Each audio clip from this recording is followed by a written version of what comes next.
តោះពុកម៉ែបងប្អូនទាំងអស់គ្នាថ្ងៃហ្នឹងគឺខ្ញុំមានម៉ាដែលមកប្រភេទចង់បណ្ណានពុកម៉ែបងប្អូនទាំងអស់គ្នាចំពោះបងដែលគាត់កំពុងតែស្វែងរកប្រភេទឡានដឹកប៉ុន្តែមានកៅអីសម្រាប់អង្គុយច្រើនជំរាបសួរពុកម៉ែបងប្អូនទាំងអស់គ្នា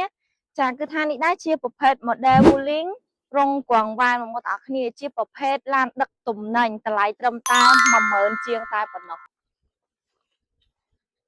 តោះឥឡូវយើងមកមើលជាមួយនឹងកាប៊ីនខាងមុខទាំងអស់គ្នា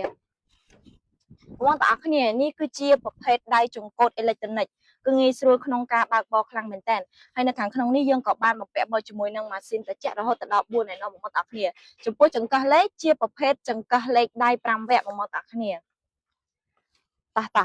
តោះឥឡូវយើងមកមើលជាមួយនឹងកៅអីខាងក្រោយទាំងអស់គ្នាបងប្អូនទាំងអស់គ្នាចំពោះកៅអីខាងក្រោយនេះគឺថាយើងអាចអង្គុយបានរហូតដល់3 4នាក់ឯណោះបងប្អូនទាំងអស់គ្នាតោះឥឡូវយើងទៅមើលអីដែលពិសេសជាងហ្នឹងគឺថានៅក្លុកខាងក្រៅនេះយើងដាក់អីវ៉ាន់បានច្រើនប៉ុណ្ណាវ៉ាបងប្អូនទាំងអស់គ្នាក្លុកខាងក្រៅនេះគឺធំនិងទលាយដាក់អីវ៉ាន់បានច្រើនខ្លាំងមែនតើ